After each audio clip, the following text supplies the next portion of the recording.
کہ جہاں ملاقاتیں بند ہیں، رسائی نہیں ہو رہی، پیغامات نہیں ہو رہے، عمران خان کا علاج نہیں ہو رہا، وقت گزرتا جا رہا ہے، تو یہ پریشانی اور تشویش بالکل جائز ہے، بالکل جائز ہے.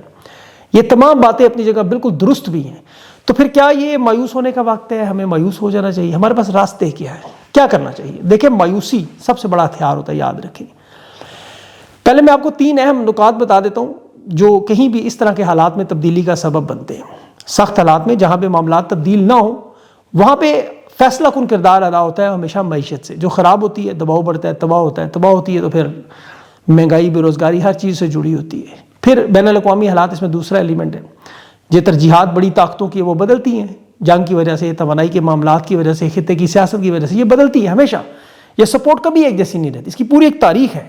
اتنا وقت نہیں، لیکن صدام حسین، قذافی، شاہ فیصل، یہ مغرب کی آنکھ کے تارا تھے. ترجیحات بدلی، سیاست بدلی، دیکھنے انہی کا شکار ہوئے. پاکستان میں بھی ایسا ہو چکا ہے. اب تیسرا یہ کہ عوام کا مزاج، چونکہ لوگ تھک جاتے ہیں، آپ کو پتہ ہے، اس میں کوئی شک نہیں، اس دوران وہ خاموش ہو جاتے ہیں، جو کہ پریشر کوکر کی طرح ایک خاموشی ہوتی ہے. آپ بظاہر ٹھنڈے نظر آ رہے ہیں، زخمی نظر آتے ہیں، کمزور نظر آتے ہیں، بعض اوقات مایوس بھی ہوتے ہیں، لیکن تحریکوں کو یہ اچانک سپورٹ پھر ملتی ہے. یہ حالات بدلتے ہیں، مزاج بدلتے ہیں، پھر جو راستے نکلتے ہیں وہ یا تو پھر مذاکرات کی طرف، جس میں عدالتیں کام کھلتی ہیں، عوامی انقلاب کا راستہ بنتا ہے. اور پھر اب حقیقت پسندی دیکھی جائے تو اس میں بلا شبہ اس وقت کو غیر حقیقی امید نہیں رکھنی چاہیے، لیکن مایوس نہیں ہونا چاہیے کسی صورت میں. نتیجے کی دیکھیں توقع ضرور ہونی چاہیے، اور اس میں سب سے اہم نقطہ کہ ہم مسلمان ہیں، ہمارا ایمان ہے اس چیز پہ. اب اس میں آپ یہ سوچیں کیا عمران خان کے نظریے میں تبدیلی آئی؟ کیا عمران خان ان حالات میں ٹوٹ چکے ہیں؟ کیونکہ مرکز نگاہ، محور گفتگو تو عمران خان ہے. ان کے علاوہ تو باقی سب لوگ آپ کہہ لیں وہ ABCD تسلیم کر چکے ہیں، مان چکے، وہ تو پہلے دن سے کر چکے تھے. تحریک انصاف کی کیا تھا تو 9 مئی کے بعد ہی آپ کو پتہ ہے سرنڈر کر چکی تھی، ہاتھ اٹھا لیے تھے.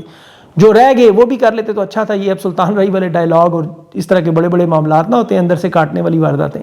لیکن جیسے میں نے کہا، مرکز گفتگو، نگاہ گفتگو عمران خان ہے، فیصلہ عمران خان کا جو سب سے اہم ہے.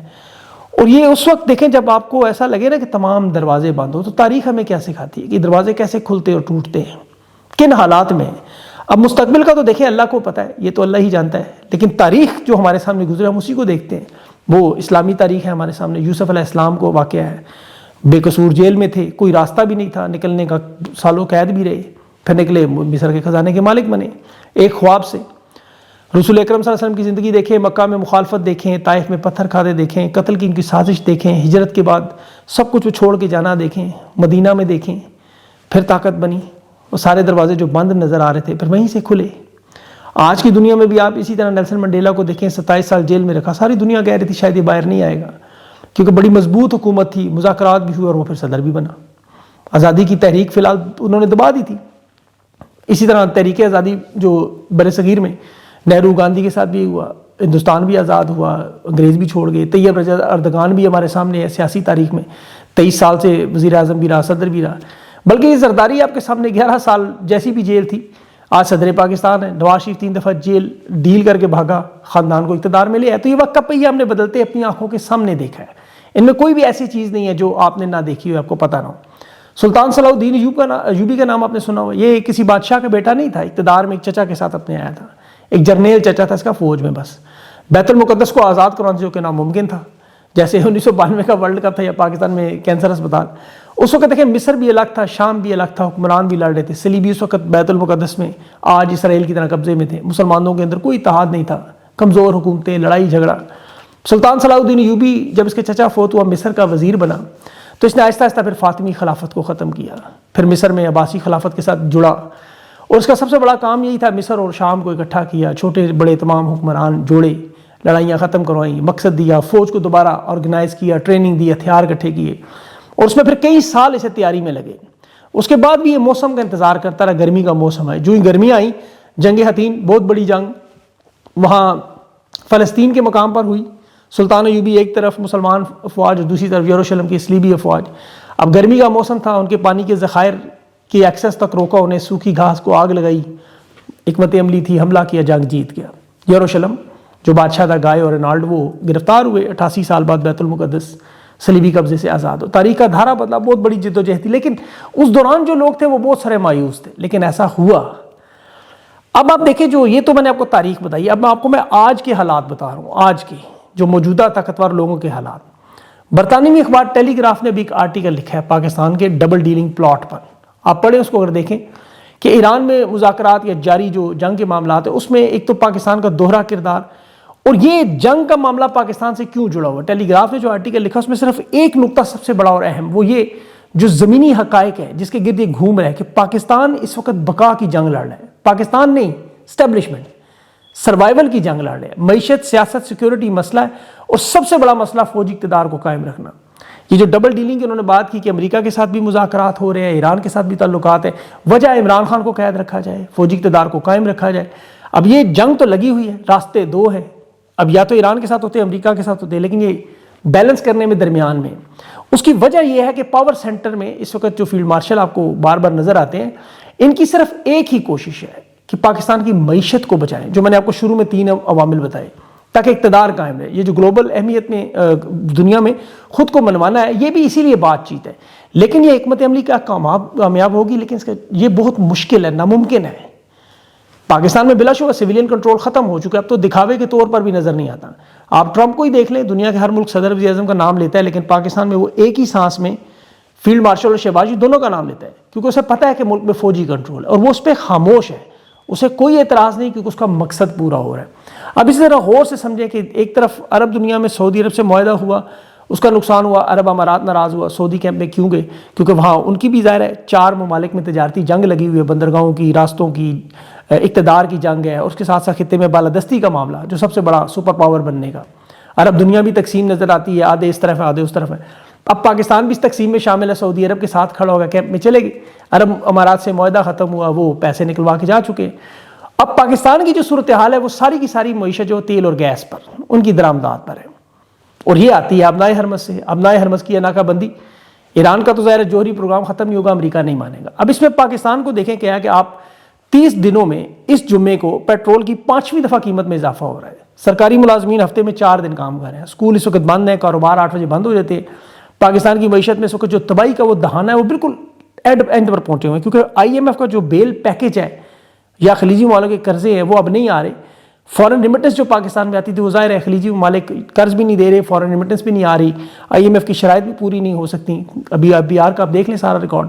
پھر توانائی کا جو معاملہ ہے وہ اتنی بڑی شدت اختیار کر رہا ہے کہ یہ پاکستان کے لیے اس وقت واقعی سروائیول کی بقا کی جنگ بنی ہوئی ہے۔ ایران کے ساتھ تو تعلق اسی لیے رکھنے کی کوشش ہے، ایک تو سرحد ہے، دوسرا گیس پائپ لائن پہ $18 ارب کا ہرجانہ ایران کا ابھی تک موجود ہے۔ انہیں لگتا ہے وہ معاہدہ اگر ہو گیا امریکہ کے ساتھ تو یہ 18 ارب کا ہرجانہ بھی معاف ہوگا، گیس بھی شاید آدھی قیمت میں۔ لیکن کیا یہ معیشت اس طرح بہتر ہو سکتی ہے؟ کیا یہ معاہدہ ہو سکتا ہے؟ اسی لیے معاہدے کی طرف سب کی نظریں لگی ہوئی ہیں۔ ابھی جو ایران امریکہ کے ساتھ جو بیک ڈور ڈپلومیسی ہے واشنگٹن میں، وہ بھی سفارت خانے کے ذریعے اسی لیے کی جا رہی ہے۔ ایران کے لیے یہ جو چین کے سامان کی ترسیل کا تجارتی راستہ بھی اسی لیے کھولا گیا، اور بلکہ اس پہ تو فیلڈ مارشل پہ ڈبل گیم کا الزام بھی لگ گیا کہ وہ ایران کو امریکہ کے دباؤ سے بچانے کی کوشش کر رہے ہیں۔ وہاں وہ بھارتی لابی نے بڑا معاملہ اٹھایا، ٹرمپ نے بھی خطرناک حرکت قرار دیا کہ مجھے بتا کے کیا۔ لیکن یہ سارا معاملہ اگر آپ دیکھیں تو یہ کدھر آ کے ختم ہوتا ہے؟ مہنگائی پہ۔ مہنگائی کیا قابو میں رہ سکتی ہے؟ نہیں، 20% ابھی مزید اضافہ ہونا ہے۔ عوامی حمایت کی بات کریں، 25 کروڑ کی عوام کی، وہ عمران خان کے ساتھ کھڑے ہیں۔ معیشت کی تباہی پر لوگ ناراض ہیں۔ ٹرمپ نے انہیں خود اس وقت قابل اعتماد اتحادی تک نہیں سمجھا، وہ ان پہ اعتماد نہیں کرتا۔ یہ جو کچھ ہو رہا ہے مجبوری کے عالم میں ہو رہا ہے۔ پاکستان کی اب 78 سال کی تاریخ دیکھیں تو مشرف اور ضیاء الحق نے جنگ میں مدد کی، دونوں کو استعمال کر کے پھینکا۔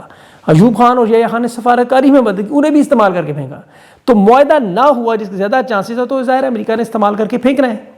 اب ان حالات میں پاکستان میں جہاں پیٹرول کی وجہ سے مہنگائی کا طوفان، عوام پریشان، معیشت تباہ، تو لوگوں نے کدھر آنا ہے؟ سڑکوں پر، جہاں آتا ہے سیاسی عدم استحکام۔ اب وہ نہیں آ رہے بلا شبہ اس میں آپ کے سامنے، کیونکہ وہ نظریں ساری ایران اس جنگ پہ لگی ہوئی ہیں کہ جنگ کا معاہدہ ہوتا ہے نہیں۔ عوام بھی ادھر ہی دیکھ رہی ہے کہ کوئی سر پیر یہ معاہدہ پکڑے تو پھر پاکستان میں حالات بگڑیں گے یا مزید بگڑیں گے۔ ٹھیک ہونے کی بات میں نہیں کہہ رہا، میں اسی لیے کہہ رہا ہوں بقا کا مسئلہ ہے، کیونکہ اس وقت اس کا ثبوت دیکھیں، دنیا کے خطے میں صرف 2 ہی ممالک ہیں جہاں پہ حکومتیں بنانا، کنٹرول کرنا عمران خان کی طرح سنبھالنا اسے جیسے ناممکن ہے، ایسے ہی ہے ایران اور افغانستان۔ دونوں کی ہزاروں سال کی پرانی تہذیب ہے، جغرافیہ ہے، اسٹریٹجک پوزیشن ہے، نظریہ ہے، یہ غلام نہیں رہ سکتے، ان پر کنٹرول نہیں ہو سکتا۔ سکندر اعظم، عرب خلافتیں، منگول، چنگیز خان، روس، برطانیہ، امریکہ، یہ سب کوشش کر چکے، ان پر تاریخ میں بڑے بڑے حملے ہوئے، قبضہ ہوا، لیکن جغرافیہ ایسا ہے، پہاڑی علاقے ہیں، گوریلا وار کہہ لیں، آپ کو قبائلی سسٹم کہہ لیں، پیچیدہ سرحدیں کہہ لیں، اسٹرانگ مائنڈڈ لوگ کہہ لیں، 4 نسلوں کا جنگوں میں پیدا ہونا کہہ لیں، جو انقلاب میں بھی ایران میں ہوتا ہے، تو انہیں کنٹرول نہیں کیا جا سکتا. اسی لیے امریکہ جو وینزویلا سمجھ کر آیا تھا وہ ایران کو کبھی بھی کنٹرول نہیں کر سکتا. یہ بات آپ ذہن میں رکھیں. یہاں جو کام عرب دنیا میں وہ بڑے آرام سے کرتے رہے. دیکھیں عرب دنیا کو جس طرح انہوں نے تقسیم کیا، یہ جو عرب امارات آپ کو نظر آتا ہے جو اس وقت نیتن یاہو کے ساتھ جڑا ہوا ہے، جہاں اسرائیل کی فوج آئرن ڈوم لگا رہی ہے، اسرائیل کی فوج موجود ہے، تو عرب امارات کو تو بنایا ہی سعودی عرب کے خلاف کھڑا کرنے کے لیے. یہ تو 7 نیم خود مختار ریاستوں پر 1968 میں بنا. برطانیہ یہاں سے نکلا اور پھر اپنے سارے انتظام کر گیا کہ آنے والے سربراہ سلطنت برطانیہ کے اتحادی رہے.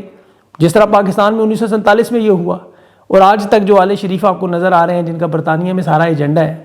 ابھی ساری ایکویشن میں آپ دیکھیں غور سے، کبھی تو عمران خان کیوں فٹ نہیں ہوتا کہ ایپسٹین فائلوں میں آپ نے خود پڑھا ہوا ہے.